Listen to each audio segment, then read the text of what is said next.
All right, so as I said, the first thing that we're going to do is build a scorekeeper to keep track of how many questions the user got right and how many they got wrong. Now, in order to do this, we're going to place our code at the end of our column. So our column has a number of children. It's got a couple of expanded widgets. One which is for the question and two for the answer buttons. Now, right at the bottom here, you'll see a to-do. And this is what we've put into the starting file to tell you this is where your code for your scorekeeper should go. To-dos are really helpful because when you're working on a large project, the first thing you probably want to do is to break it down into smaller, more manageable, bite-sized chunks. And then you're going to tackle each of those one by one until your final project gets built. So it's really easy to break down a large project into a series of to-dos. And in Android Studio, in order to create a to-do, it's as simple as simply writing a comment, so our 2 forward slashes, and then we write the word to-do, and then we add a colon, and afterwards we tell our future self or other colleagues that we're collaborating with what to do. So once you've created your to-do, you can find them inside the to-do tab down here. So if you click on that, it will show you all of the to-dos in your project. And at the moment, there's only one inside our Quizlet project, and I'll show you how to find it. It's inside the lib folder, inside the main.dart file.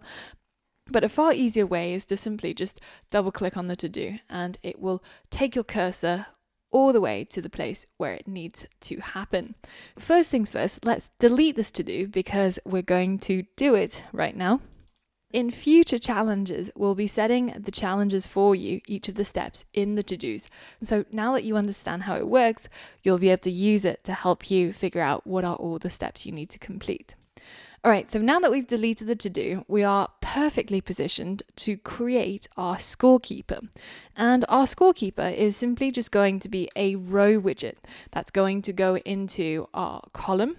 And this row is going to have a bunch of children, which are icon widgets. So we're going to create an icon widget, and we're going to say that the icon that's going to be displayed comes from the material icons.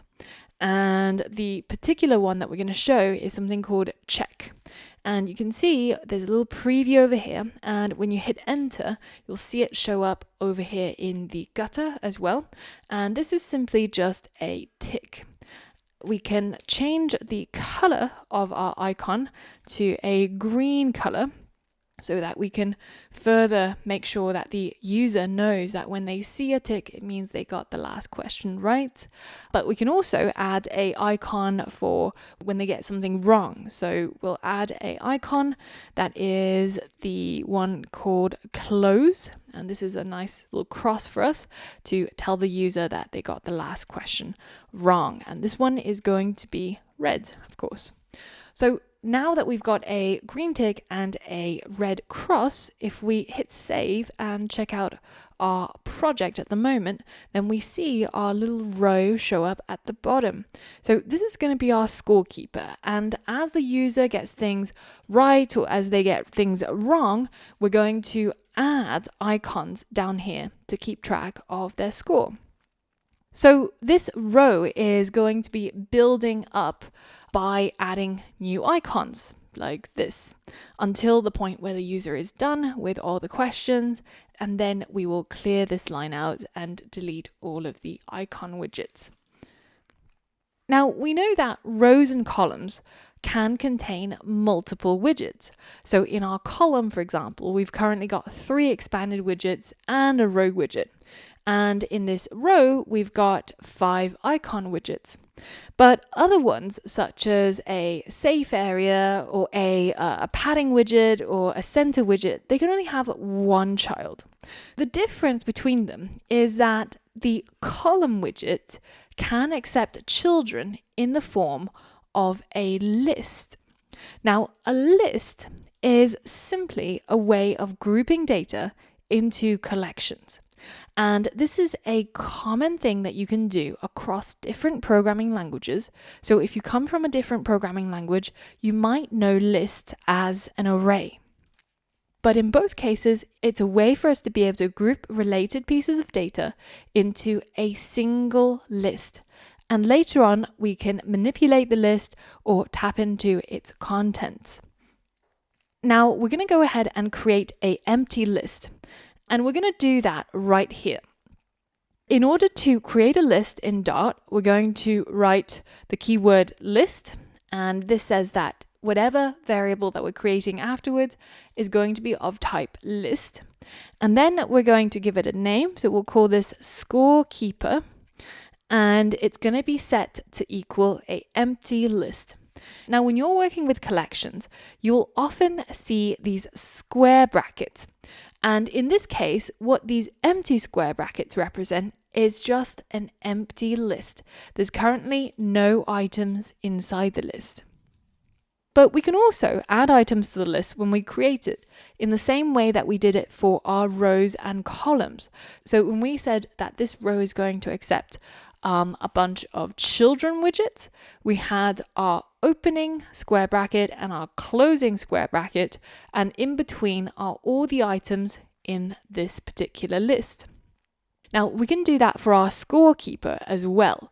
I'm going to transplant some of these icons over, and I'm going to simply cut it and paste it in here.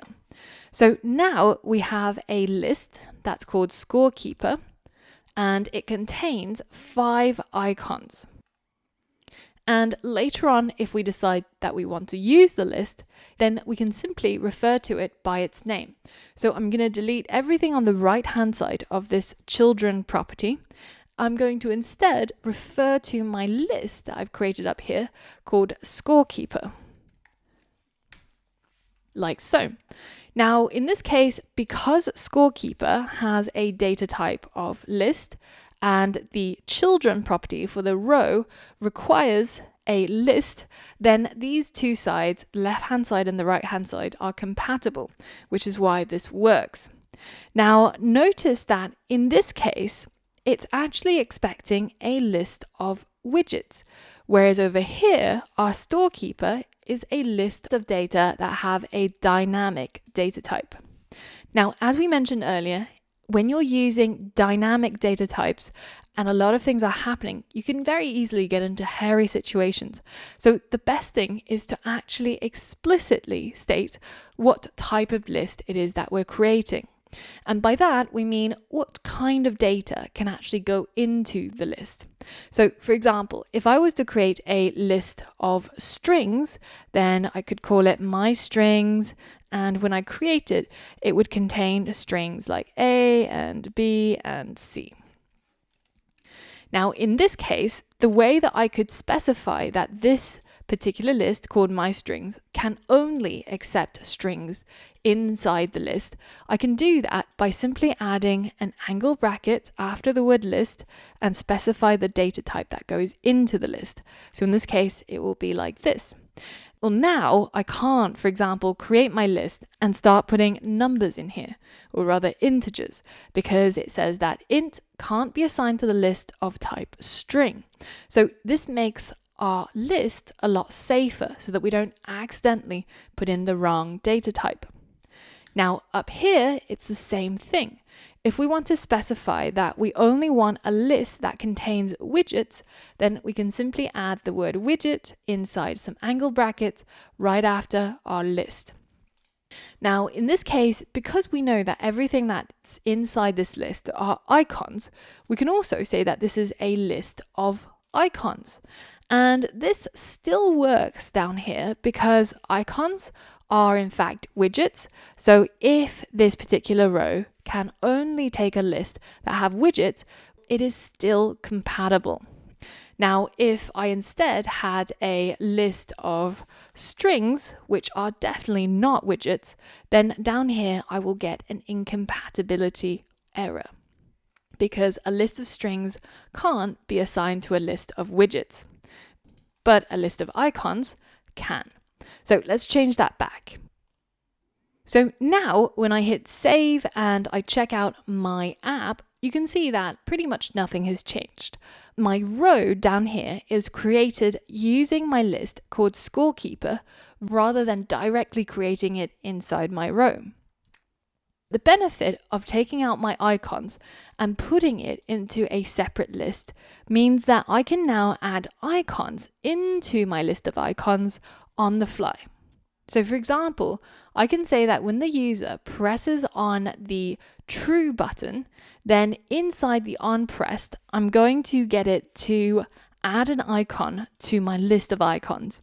First of all, I have to tap into my scorekeeper list, and then I'm going to use something called .add, which adds a value inside the parentheses into the end of the list.